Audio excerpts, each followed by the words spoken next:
sous forme de vagues ou même physiquement, arrivera un moment où nous, à travers ce qu'on a fait, humains, on aura traversé l'intégralité de l'univers. La semaine dernière, je vous ai dit qu'aujourd'hui, je vous expliquerai comment communiquer avec les extraterrestres. Et bah donc, cette vidéo est là pour ça. On va montrer comment communiquer, mais surtout comment ne pas communiquer avec les extraterrestres. Maintenant voilà, imaginez que vous êtes constamment à l'écoute du ciel et que vous recevez un message assez anormal. Enfin, vous entendez quelque chose d'anormal. Vous avez l'intime intuition que c'est un message artificiel, vous l'avez reçu qu'une fois, il a à peu près 1700 données, et vous devez à tout prix montrer toutes ces données aux dirigeants de votre pays, parce que vous avez l'intime conviction que c'est un message extraterrestre. Chose que vous ne savez pas encore, ce message donne toutes les infos sur les envoyeurs, mais autre chose que vous ne savez pas, c'est qu'il y a 16 manières différentes de le lire et une seule bonne manière. Et bien ce message-là, c'est le seul message qu'on a envoyé dans l'espace, comme une bouteille à la mer vers l'infini, en attente d'avoir un retour. Rien que ça. C'est tout simplement le message d'Arecibo qu'on a envoyé dans l'amas d'Hercule, enfin direction l'amas d'Hercule, à 22 000 années-lumière de nous. Autant vous dire que des bouteilles à la mer envoyées dans l'espace, il y en a un paquet. Et les chances qu'elles soient interceptées sont extrêmement faibles. Et donc la première bouteille à la mer qu'on a envoyée là-haut, c'est donc le message d'Arecibo. Le 16 novembre 1974, c'est un message sous forme d'onde radio qui est parti donc en direction de l'amas d'Hercule, qui est constitué de 1679 bits. BITS, hein, au cas où. C'est donc 1679 données de 0 ou de 1, donc du binaire, qui sont parties dans cette direction. Pourquoi 1679 ? Parce que c'est un nombre dit semi-premier, c'est-à-dire qu'il est divisible que par des nombres premiers, en l'occurrence 73 et 23. Ce qui fait que quand on reçoit toutes ces données, on peut les poser sur un quadrilatère de 73 par 23, 73 lignes de 23 colonnes ou 23 colonnes de 73 lignes. C'est la même chose, ou 23 lignes de 73 colonnes. En l'occurrence, 23 colonnes de 73 lignes. Le bit 0 donne alors un carré noir et le bit 1 donne un carré blanc. On peut donc dessiner quelque chose. Où je vais vous faire une petite aparté sur le binaire pour que vous compreniez bien la suite de la vidéo. Le binaire, c'est assez simple en fait.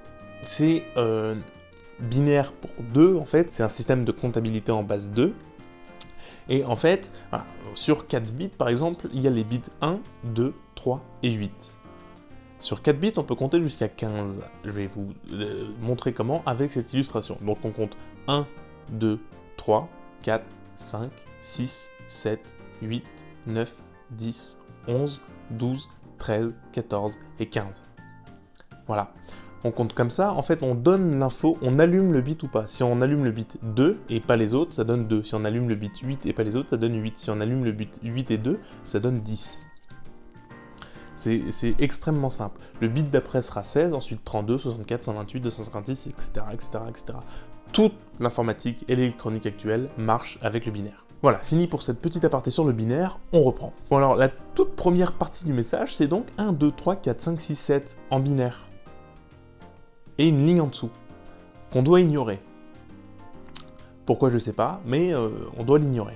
Mais ça on le sait pas. Enfin c'est pas écrit qu'on doit l'ignorer, hein, mais on doit l'ignorer si on veut compter correctement. Donc 1, 2, 3, 4, 5, 6, 7, à côté on a 8, 9, 10 sur une autre colonne. Pareil, on ne sait pas trop pourquoi, et toujours en ignorant la ligne du bas. Le truc c'est que tout le message est écrit en binaire, et on nous apprend à le décoder avec cette partie-là. Mais il y a une ligne qu'on doit ignorer, c'est déjà un bordel d'essayer de le comprendre en fait ce message. Rien qu'à la première étape, on sent que c'est déjà bizarre. Et je vous rappelle, c'est essentiel pour comprendre le reste.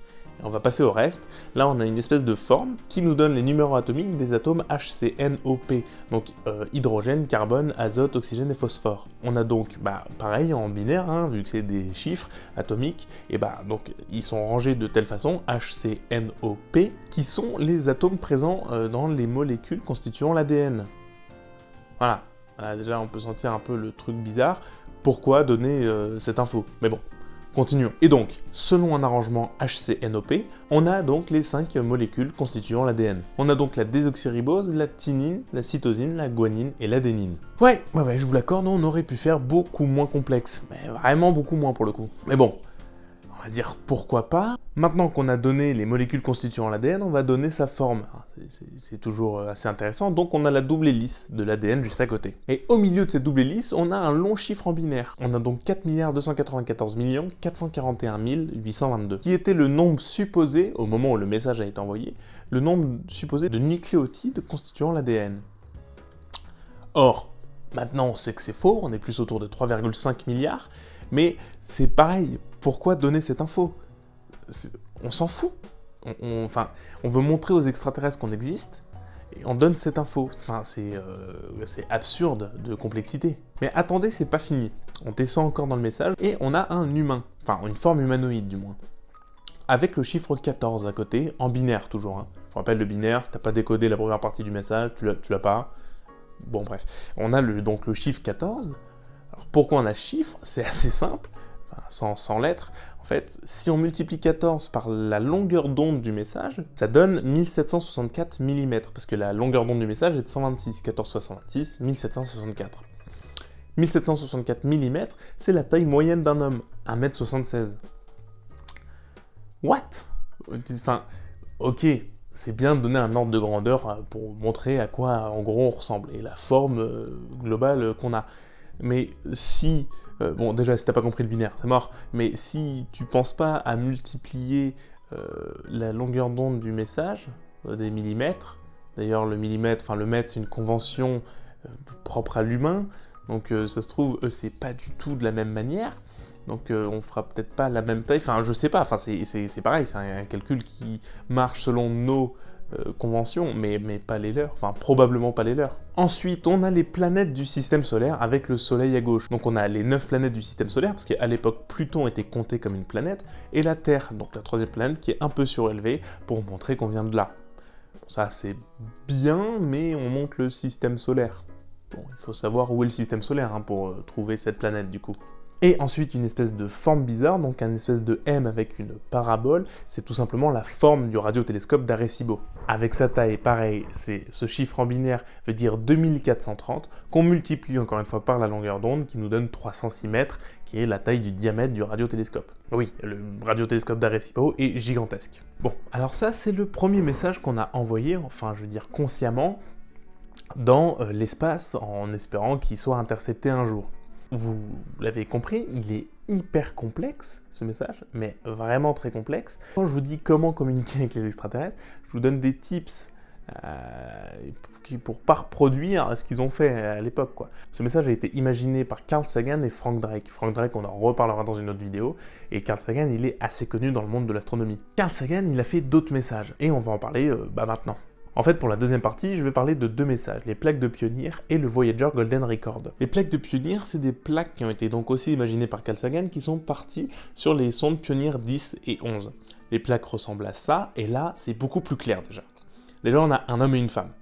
Et là, on voit globalement bien à quoi on ressemble. Ensuite, on a la transition des deux niveaux hyper fins de l'atome d'hydrogène. Donc logiquement, si tu es en capacité de recevoir cette sonde, tu sais à peu près que l'hydrogène, même si ça s'appelle pas comme ça, mais c'est l'atome le plus basique de l'univers et le plus présent dans l'univers. Donc logiquement, ils sont censés le savoir. Et donc la transition des deux niveaux hyper fins aussi. Et cette espèce de forme bizarre, c'est en fait un point avec 14 points autour, reliés par des segments.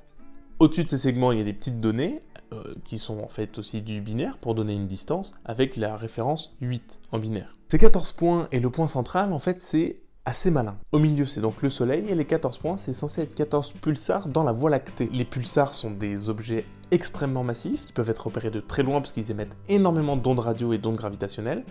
Et donc, s'ils sont en capacité de recevoir cette sonde et de potentiellement l'analyser, donc de l'intercepter et de l'analyser, ils sont logiquement capables de voir ce que c'est des pulsars. Et donc c'est 14 gros pulsars de la Voie lactée avec le Soleil au milieu. C'est déjà beaucoup plus malin que de montrer juste le système solaire. Parce que là on nous montre où est le Soleil, dans la Voie lactée, donc dans la galaxie, alors que sur le message d'Arecibo, on voit juste la forme du système solaire, mais si tu sais pas où il est, en soi ça n'a pas trop de sens. Alors que là, on donne la position du Soleil, il n'y a plus qu'à le trouver, quoi. Il n'y a plus qu'à...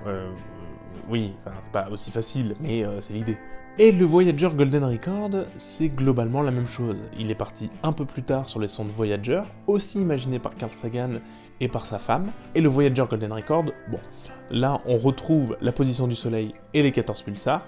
On a un cercle avec des chiffres autour en binaire qui nous donnent en fait la vitesse de rotation du disque, parce que oui, il y a des images enregistrées sur le disque d'or, où tu peux, avec cette vitesse de rotation, tu le lis correctement, c'est la bonne vitesse qui est donnée. On retrouve les niveaux hyper fins de l'hydrogène, on a le diagramme de lecture, on a la première image qui est censée s'afficher si le disque est lu correctement, on a le sens de lecture du disque, on a une image qui nous montre comment la tête de lecture doit être placée sur le disque, etc. Donc certes, ça reste extrêmement complexe, mais au moins on donne des tips pour le décoder, mais de toute manière, si tu interceptes la plaque de Pioneer et le Voyager Golden Record, logiquement, tu sais que c'est extraterrestre. Peu importe ce que tu arrives à lire, tu sais au moins qu'ils existent. Les plaques de Pioneer et le Voyager Golden Record ne seront probablement jamais interceptés. Bon, parce que déjà, ils vont beaucoup moins vite qu'un message sous forme d'onde radio comme le message d'Arecibo. On considère que Voyager aura atteint l'étoile la plus proche du système solaire dans 250 000 ans. Donc niveau ping dans les communications, c'est pas top. Bon, tu me diras, le message d'Arecibo, ça reste 22 000 ans pour la mètre d'Hercule, mais bon, ça c'est un peu moins, c'est 10 fois moins. Oui, en soi, la meilleure solution, comment communiquer avec les extraterrestres, quelque part la meilleure solution reste les messages radio, parce qu'ils parcourent 300 000 km par seconde dans toutes les directions, et c'est assez facile, en tout cas plus simple de les intercepter qu'une sonde qui voyage à toute vitesse. Seul problème, c'est que les ondes radio perdent de leur puissance. Au fil de la distance, elles perdent de leur puissance. Le message d'Arecibo doit plus ressembler à grand chose. Il a dû perdre énormément de puissance depuis le temps, donc qui veut dire perte de puissance dit perte d'information. Donc le message ne veut peut-être plus dire grand chose. Déjà, il est beaucoup trop complexe, voilà, là ça doit être terrible. Évidemment, aujourd'hui, nous, on envoie des ondes radio dans l'espace continuellement. On en a envoyé bien avant 74. N'importe quelle radio, France Inter ou n'importe quelle radio, émet dans toutes les directions des ondes radio, et il y en a qui partent dans l'espace. Il y en a qui rebondissent contre la ionosphère et elles retombent sur Terre. C'est comme ça que certaines transmissions peuvent se faire d'ailleurs. Mais beaucoup traversent la ionosphère et vont dans l'espace. Mais bon, c'est pareil, c'est des ondes qui sont pas très puissantes, mais elles vont quand même à 300 000 km/s. On considère que nous, avec nos radiotélescopes, on pourrait entendre une radio amateur sur une planète située à plusieurs dizaines d'années-lumière. Une radio amateur, c'est des petits gars qui émettent dans leur coin. Donc, si dans notre proche voisinage du système solaire, à moins de 30 années-lumière, il y a des gens qui nous écoutent, logiquement, ils nous entendent. Même très logiquement, avec la tonne d'ondes radio, d'ondes Wi-Fi qu'on émet, normalement, ils savent qu'on est là. Or, on n'a pas trop eu de réponse, donc on est probablement seul dans le voisinage proche. Très probablement. Non, en vrai, la véritable utilité de ces messages, pour moi, le message d'Arecibo ou les sondes Pioneer et Voyager, c'est d'être éternel. À travers elles, nous, humains, on est éternels. Notre trace, elle est immortelle, mais certes perdue dans l'infinité et l'immensité de l'univers, mais elle est là. Sous forme de vague ou même physiquement, arrivera un moment où nous, à travers ce qu'on a fait, humains, on aura traversé l'intégralité de l'univers. Moi, j'aime ces histoires parce que même si, après réflexion, ça n'a aucun sens d'envoyer un message comme celui d'Arecibo, tellement il est complexe, c'est pas très grave parce que ces histoires me permettent de rêver un peu et d'essayer de concevoir l'infinité de nos traces dans l'univers.